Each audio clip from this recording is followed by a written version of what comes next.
ಮತ್ತೆ ಮುನ್ನೆಲೆಗೆ ಬಂತು ಕೇಸರಿ ಹಿಜಾಬ್ ಗದ್ದಲ. ಸರ್ಕಾರದ ವಿರುದ್ಧ ಅಕ್ಕಡಕ್ಕಿಳಿತು ಕಮಲ ಪಡೆ. ಬಿಜೆಪಿ ವಿರುದ್ಧ ಸಚಿವ ಪ್ರಿಯಾಂಕ್ ಖರ್ಗೆ ಬೆಂಕಿ ದಾಳಿ. ಕೇಸರಿ ಮತ್ತು ಹಿಜಾಬ್ ಗದ್ದಲ ಮತ್ತೆ ಮುನ್ನೆಲೆಗೆ ಬಂದಿದೆ. ಅದಕ್ಕೆ ಕಾರಣ ಸಿಎಂ ಸಿದ್ದರಾಮಯ್ಯನವರು ಇವತ್ತು ಕೊಟ್ಟ ಆ ಒಂದು ಹೇಳಿಕೆ. ಹಾಗಾದ್ರೆ ಏನದು ಆ ಒಂದು ಹೇಳಿಕೆ? ಸಿದ್ದರಾಮಯ್ಯನವರ ಹೇಳಿಕೆಯಿಂದ ಬಿಜೆಪಿ ಕೆರಳಿ ಕೆಂಡವಾಗಿದ್ದು ಯಾಕೆ? ಬಿಜೆಪಿ ವಿತರಿಸುವ ಕೇಸರಿ ಶಾಲು ಎಲ್ಲ ಅತ್ಯಾಚಾರ ಅನಾಚಾರಗಳಿಗೂ ಲೈಸೆನ್ಸ್ ಅಂತ ಹೇಳಿದ್ದಕ್ಕೆ ಸಚಿವ ಪ್ರಿಯಾಂಕ್ ಖರ್ಗೆ ಅಂದ್ರ. ಅದನ್ನ ಡೀಟೇಲ್ ಆಗಿ ತೋರಿಸ್ತೇವೆ. ಆದ್ರೆ ಅದಕ್ಕಿಂತ ಮೊದಲು ಹಲೋ ಕನ್ನಡ ಯೂಟ್ಯೂಬ್ ಚಾನಲ್ ಅನ್ನ ಸಬ್ಸ್ಕ್ರೈಬ್ ಮಾಡ್ಕೊಳ್ಳಿ. ಹಾಗೇನೇ ಪಕ್ಕದಲ್ಲಿರೋ ಬೆಲ್ ಬಟನ್ ಅನ್ನು ಪ್ರೆಸ್ ಮಾಡಿ. ರಾಜ್ಯದ ಶಾಲಾ ಕಾಲೇಜುಗಳಲ್ಲಿ ಹಿಜಾಬ್ ಧರಿಸಲು ಅವಕಾಶ ನೀಡಿ ಸರ್ಕಾರ ಆದೇಶ ಹೊರಡಿಸಿದೆ. ಇದರಿಂದ ಕೇಸರಿ ಕಾಳೆ ಮುಳುಗುವ ಸಾಧ್ಯತೆ ಎದ್ದು ಕಾಣ್ತಿದೆ. ಆದೇಶ ಹಿಂಪಡೆಯದಿದ್ರೆ ಉಗ್ರ ಹೋರಾಟ ಮಾಡೋದಾಗಿ ಹಿಂದೂ ಪರ ಸಂಘಟನೆಗಳು ಎಚ್ಚರಿಸಿದ್ದು, ಸರ್ಕಾರದ ನಡೆಯನ್ನ ಬಿಜೆಪಿ ನಾಯಕರು ಕೂಡ ಖಂಡಿಸಿದ್ದಾರೆ. ಈ ಬಗ್ಗೆ ಮೈಸೂರಿನಲ್ಲಿ ಮಾತನಾಡಿರೋ ಸಿಎಂ ಸಿದ್ದರಾಮಯ್ಯನವರು ಕೇಸರಿ ಶಾಲು ಹಾಕಿಕೊಂಡು ಶಾಲೆಗೆ ಬರುವಂತಿಲ್ಲ ಎಂದಿದ್ದಾರೆ. ಹೌದು ವೀಕ್ಷಕರೇ, ಹಿಜಾಬ್ ವಿಚಾರದಲ್ಲಿ ಬಿಜೆಪಿ ತಕರಾರು ಬಗ್ಗೆ ಮಾತನಾಡಿರೋ ಸಿಎಂ ಸಿದ್ದರಾಮಯ್ಯ ಕೇಸರಿ ಶಾಲು ಧರಿಸಿ ಶಾಲೆ ಕಾಲೇಜುಗಳಿಗೆ ಬರುವಂತಿಲ್ಲ ಎಂದಿದ್ದಾರೆ. ಜನಿವಾರ, ರುದ್ರಾಕ್ಷಿ, ಶಿವದಾರ, ಹಿಜಾಬ್ ಎಲ್ಲವನ್ನೂ ಹಾಕಿಕೊಳ್ಳಬಹುದು, ಆದರೆ ಕೇಸರಿ ಶಾಲನ್ನು ಹಾಕಿಕೊಂಡು ಬರುವಂತಿಲ್ಲ ಎಂದಿದ್ದಾರೆ. ಅಂದ್ರೆ ಜನಿವಾರ, ಶಿವದಾರ ಹಾಕಿಕೊಂಡು ಬರಲಿ, ಯಾವ ನಂಬಿಕೆ ಆಚರಣೆ ಚಾಲ್ತಿಯಲ್ಲಿದೆಯೋ ಅದಕ್ಕೆ ಮಾತ್ರ ಅವಕಾಶ ನೀಡೋದಾಗಿ ಸಿಎಂ ಸಿದ್ದರಾಮಯ್ಯ ಹಿಜಾಬ್ಗೆ ಅವಕಾಶ ಕೊಟ್ಟ ಬಗ್ಗೆ ಸಮರ್ಥಿಸಿಕೊಂಡಿದ್ದಾರೆ. ಸಿದ್ದರಾಮಯ್ಯನವರ ಈ ಹೇಳಿಕೆಗೆ ಬಿಜೆಪಿ ನಾಯಕರು ತಿರುಗಿ ಬಿದ್ದಿದ್ದಾರೆ. ಯಾಕಂದ್ರೆ 2022ರಲ್ಲಿ ರಾಜ್ಯದಲ್ಲಿ ಬಿಜೆಪಿ ಸರ್ಕಾರವಿದ್ದಾಗ ಉಡುಪಿಯಲ್ಲಿ ಶುರುವಾಗಿದ್ದ ವಿದ್ಯಾರ್ಥಿಗಳ ಹಿಜಾಬ್ ಹಾಗೂ ಕೇಸರಿ ಶಾಲು ವಿವಾದ ತೀವ್ರ ಸ್ವರೂಪ ಪಡೆದುಕೊಂಡಿತ್ತು. ಇದನ್ನ ಪ್ರಶ್ನಿಸಿ ಕೆಲವರು ಹೈಕೋರ್ಟ್ ಮೆಟ್ಟಿಲೇರಿದ್ರು. ಸುದೀರ್ಘ ವಿಚಾರಣೆಯನ್ನು ನಡೆಸಿರುವ ಹೈಕೋರ್ಟ್ನ ತ್ರಿಸದಸ್ಯ ಪೀಠ ಇಸ್ಲಾಂ ಧರ್ಮದಲ್ಲಿ ಹಿಜಾಬ್ ಧರಿಸುವುದು ಅತ್ಯಗತ್ಯ ಧಾರ್ಮಿಕ ಆಚರಣೆ ಅಲ್ಲ ಅನ್ನುವ ಅಭಿಪ್ರಾಯಪಟ್ಟು ಸರ್ಕಾರದ ಆದೇಶವನ್ನ ಸಾಂವಿಧಾನಿಕವಾಗಿ ಎತ್ತಿ ಹಿಡಿದಿತ್ತು. ಅವತ್ತು ಬಿಜೆಪಿ ಸರ್ಕಾರ ತೆಗೆದುಕೊಂಡಿದ್ದ ಆದೇಶದಿಂದ ಅನೇಕ ವಿದ್ಯಾರ್ಥಿನಿಯರು ಶಿಕ್ಷಣವನ್ನ ಮೊಟಕುಗೊಳಿಸಿದ್ರು. ಇದಲ್ಲದೆ ಅನೇಕರು ಪರೀಕ್ಷೆಗೆ ಹಾಜರಾಗಲು ಹಿಂದೇಟನ್ನ ಹಾಕಿದ್ರು. ಈ ಎಲ್ಲ ಗೊಂದಲಗಳಿಗೆ ಸಿದ್ದರಾಮಯ್ಯನವರ ಸರ್ಕಾರ ಈಗ ತೆರೆ ಎಳೆದಿದ್ದು ವೈಯಕ್ತಿಕ ಸ್ವಾತಂತ್ರ್ಯ ಮತ್ತು ಸಾಂವಿಧಾನಿಕ ಹಕ್ಕುಗಳನ್ನು ಎತ್ತಿ ಹಿಡಿಯುವ ಉದ್ದೇಶದಿಂದ ಈ ತೀರ್ಮಾನವನ್ನ ಕೈಗೊಳ್ಳಲಾಗಿದೆ ಅಂತ ಸ್ಪಷ್ಟಪಡಿಸಿದೆ. ಆದ್ರೆ ಬಿಜೆಪಿಯವರು ಯಥಾ ಪ್ರಕಾರ ರಾಜ್ಯ ಸರ್ಕಾರದ ತೀರ್ಮಾನವನ್ನ ಟೀಕಿಸುತ್ತಿದ್ದಾರೆ. ವಿರೋಧ ಪಕ್ಷದಲ್ಲಿ ಕೂತು ಟೀಕಿಸೋದು ಅವರ ಹಕ್ಕು. ಆದ್ರೂ ಬಿಜೆಪಿಯವರು ಎಲ್ಲರನ್ನೂ ಒಳಗೊಳ್ಳುವ ವಿಚಾರ ಬಂದಾಗಲೂ ಎಂದಿನಂತೆ ಮುಸ್ಲಿಂ ದ್ವೇಷ ರಾಜಕಾರಣವನ್ನ ಮೆರೆಯುತ್ತಿದ್ದಾರೆ. ಎಲ್ಲರನ್ನೂ ಒಳಗೊಳ್ಳುವ ಇವ ನಮ್ಮವ ಎಂದ ಬಸವಣ್ಣನವರ ನಾಡಿನಲ್ಲಿ ಬಿಜೆಪಿಯವರು ದಿನ ಬೆಳಗಾದ್ರೆ ಕೋಮು ದ್ವೇಷವನ್ನೇ ಬಿತ್ತುತ್ತಿದ್ದಾರೆ. ಬಿಜೆಪಿಯವರು ನೀಡುವ ಪ್ರಚೋದನೆಗೆ ಬಲಿಯಾಗಿದ್ದು ಮಾತ್ರ ಅಮಾಯಕ ವಿದ್ಯಾರ್ಥಿಗಳು. ಅದರಲ್ಲೂ ಈ ಹಿಂದಿನ ಬಸವರಾಜ ಬೊಮ್ಮಾಯಿ ನೇತೃತ್ವದ ಬಿಜೆಪಿ ಸರ್ಕಾರ ಅಧಿಕಾರಕ್ಕೆ ಬಂದ ನಂತರವಂತೂ ಪ್ರತಿದಿನ ರಾಜ್ಯದಲ್ಲಿ ಕೋಮು ಘಟನೆಗಳಿಗೆ ಪ್ರಚೋದಿಸುವ ಕೆಲಸವೇ ಹೆಚ್ಚಾಗಿ ನಡೆದಿತ್ತು.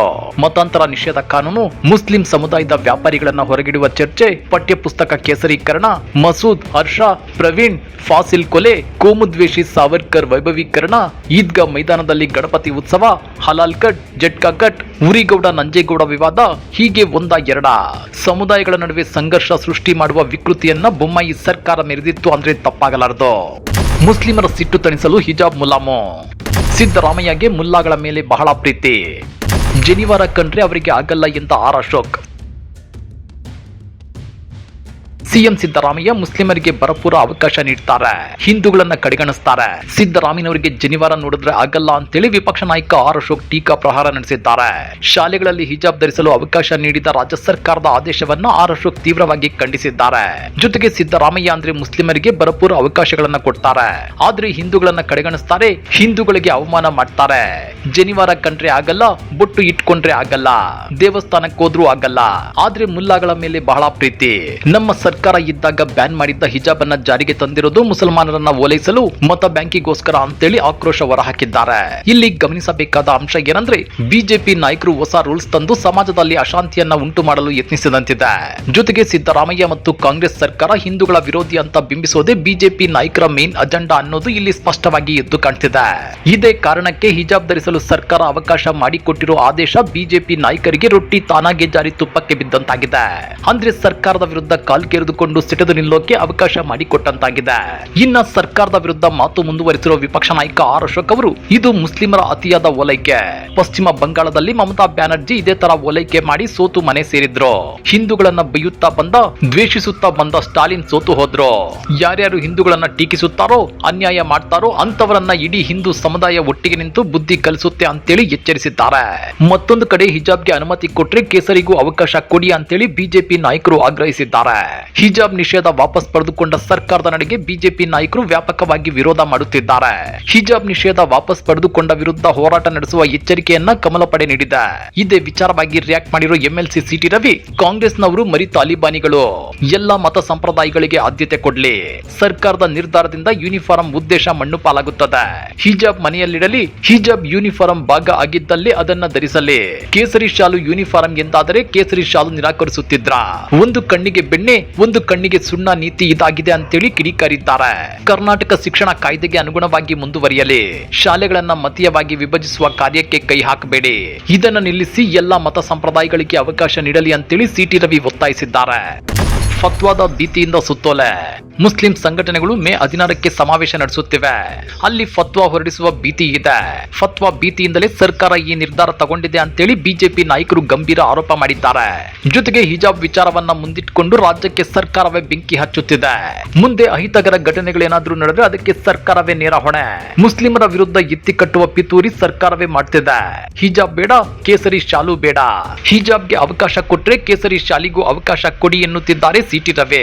ಜೊತೆಗೆ ಹಿಂದೂ ವಿದ್ಯಾರ್ಥಿಗಳು ಕೇಸರಿ ಶಾಲು ಹಾಕೊಂಡು ಬಂದ್ರೆ ತಡೀತೀರಾ, ಇದು ಸರ್ಕಾರದ ದ್ವಂದ್ವ ನಿಲುವು, ಹಿಜಾಬ್ ಜಾರಿ ಆದೇಶ ವಾಪಸ್ ಪಡೆಯಿರಿ, ಎಲ್ಲ ಸರಿ ಹೋಗುತ್ತೆ ಅಂತೇಳಿ ಸಿಟಿ ರವಿ ರಾಜ್ಯ ಕಾಂಗ್ರೆಸ್ ಸರ್ಕಾರಕ್ಕೆ ಸಲಹೆ ಕೊಟ್ಟಿದ್ದಾರೆ.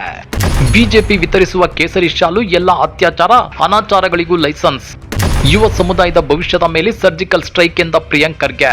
ಬಿಜೆಪಿ ನಾಯಕರು ಹಿಜಾಬ್ ಮತ್ತು ಕೇಸರಿ ವಿಷಯವನ್ನಿಟ್ಟುಕೊಂಡು ಅಕ್ಕಡಕ್ಕಿಳಿದಿದ್ರೆ ಇತ್ತ ಸಚಿವ ಪ್ರಿಯಾಂಕ್ ಖರ್ಗೆ ಕೂಡ ಅಕ್ಕಡಕ್ಕಿಳಿದು ಬಿಜೆಪಿ ನಾಯಕರನ್ನ ಹಿಗ್ಗಾಮುಗ್ಗ ತರಾಟೆಗೆ ತಗೊಂಡಿದ್ದಾರೆ. ಬಿಜೆಪಿ ಕಚೇರಿಯಲ್ಲಿ ವಿತರಿಸುವ ಕೇಸರಿ ಶಾಲು ಎಲ್ಲ ಅತ್ಯಾಚಾರ ಅನಾಚಾರಗಳಿಗೂ ಲೈಸೆನ್ಸ್ ಇದ್ದ ಹಾಗೆ ಅಂತೇಳೋ ಮೂಲಕ ಸಚಿವ ಪ್ರಿಯಾಂಕ್ ಖರ್ಗೆ ಉರಿಯೋ ಬೆಂಕಿಗೆ ಪೆಟ್ರೋಲ್ ಸುರಿದಿದ್ದಾರೆ. ಈ ಸಂಬಂಧ ತಮ್ಮ ಎಕ್ಸ್ ಖಾತೆಯಲ್ಲಿ ಪೋಸ್ಟ್ ಹಂಚಿಕೊಂಡು ಬಿಜೆಪಿ ವಿರುದ್ಧ ಮುಗಿಬಿದ್ದಿದ್ದಾರೆ. ಹಾಗಾದ್ರೆ ಆ ಪೋಸ್ಟ್ ನಲ್ಲಿ ಏನಿದೆ ಗೊತ್ತಾ? ಬಿಜೆಪಿಯ ಕೊಡುಗೆ ಇಲ್ಲದೆ ದೇಶದಲ್ಲಿ ಯಾವ ಹಗರಣಗಳು ಪೂರ್ಣಗೊಳ್ಳುವುದಿಲ್ಲ, ಡ್ರಗ್ಸ್ ಪೆಡ್ಲಿಂಗ್ ನಿಂದ ಹಿಡಿದು ಪಿಎಸ್ಐ ಹಗರಣದಿಂದ ಹಿಡಿದು ನೀಟ್ ಪರೀಕ್ಷೆಯ ಪ್ರಶ್ನೆ ಪತ್ರಿಕೆಯ ಸೋರಿಕೆಯವರೆಗೆ ಎಲ್ಲದರಲ್ಲೂ ದೇಶದ ಯುವ ಸಮುದಾಯದ ಕನಸುಗಳ ಮೇಲೆ ಭವಿಷ್ಯದ ಮೇಲೆ ಸರ್ಜಿಕಲ್ ಸ್ಟ್ರೈಕ್ ಮಾಡುತ್ತಲೇ ಇದೆ ಬಿಜೆಪಿ ಅಂತೇಳಿ ಸಚಿವ ಪ್ರಿಯಾಂಕ್ ಖರ್ಗೆ ಹೇಳಿದ್ದಾರೆ.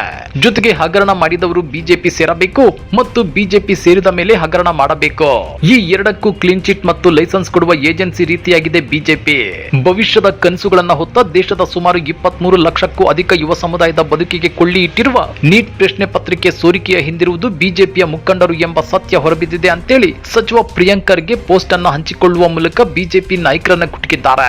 ಇನ್ನ ದಿನೇಶ್ ಬಿವಾಲ್ ಮತ್ತು ಮಂಗೀಲಾಲ್ ಬಿವಾಲ್ ಸಹೋದರರು ಪ್ರಶ್ನೆ ಪತ್ರಿಕೆ ಸೋರಿಕೆಯ ಕಿಂಗ್ ಪಿನ್ಗಳು ಮತ್ತು ಇವರಿಗೆ ಬಿಜೆಪಿಯ ದೊಡ್ಡ ನಾಯಕರ ಸಂಪರ್ಕವೂ ಇದೆ. ಅಂದ ಹಾಗೆ ಮತ್ತೊಂದು ವಿಷಾದದ ಸಂಗತಿ ಏನಂದ್ರೆ ನ್ಯಾಷನಲ್ ಟೆಸ್ಟಿಂಗ್ ಏಜೆನ್ಸಿಯ ಮುಖ್ಯಸ್ಥನ ಹೆಸರು ವ್ಯಾಪಂ ಹಗರಣದಲ್ಲೂ ಕೇಳಿ ಬಂದಿತ್ತು ಎಂದಿದ್ದಾರೆ. ಬಿಜೆಪಿಗೆ ಅಧಿಕಾರ ಕೊಡುವುದೆಂದರೆ ಕಳ್ಳರ ಕೈಗೆ ಖಜಾನೆಯ ಕೀಲಿ ಕೊಟ್ಟಂತೆ ಎನ್ನುವುದು ನಿರಂತರವಾಗಿ ಸಾಬೀತಾಗುತ್ತಲೇ ಇದೆ ಅಂತೇಳಿ ಸಚಿವ ಪ್ರಿಯಾಂಕ್ ಖರ್ಗೆ ಕಿಡಿಕಾರಿದ್ದಾರೆ. ಅದೇನೇ ಇದ್ರೂ ಹಿಜಾಬ್ ಮತ್ತು ಕೇಸರಿ ವಿವಾದ ಈಗ ರಾಜ್ಯ ರಾಜಕೀಯದಲ್ಲಿ ಮತ್ತೊಂದು ದೊಡ್ಡ ಸಂಘರ್ಷಕ್ಕೆ ನಾಂದಿ ಹಾಡಿದೆ. ಹಾಗಾದ್ರೆ ರಾಜ್ಯ ಸರ್ಕಾರದ ಈ ನಿರ್ಧಾರ ಸರಿ ಇದೆಯಾ ಅಥವಾ ಶಿಕ್ಷಣ ಸಂಸ್ಥೆಗಳಲ್ಲಿ ಕೇವಲ ಯೂನಿಫಾರ್ಮ್ ಮಾತ್ರ ಇರಬೇಕಾ? ಹಿಜಾಬ್ ವಿಚಾರದಲ್ಲಿ ಬಿಜೆಪಿ ನಾಯಕರು ತಿರುಗಿ ಬಿದ್ದಿರೋದರ ಬಗ್ಗೆ ನೀವೇನಂತೀರಾ? ಕಮೆಂಟ್ ಮಾಡಿ, ವಿಡಿಯೋ ಲೈಕ್ ಮಾಡಿ, ಶೇರ್ ಮಾಡಿ. ಇಂಥ ಮತ್ತಷ್ಟು ರೋಚಕ ರಾಜಕೀಯ ಸುದ್ದಿಗಳನ್ನ ಮಿಸ್ ಮಾಡದೆ ನೋಡ್ಬೇಕು ಅಂದ್ರೆ ಹಲೋ ಕನ್ನಡ ಯೂಟ್ಯೂಬ್ ಚಾನಲ್ ಅನ್ನ ಸಬ್ಸ್ಕ್ರೈಬ್ ಮಾಡ್ಕೊಳ್ಳಿ.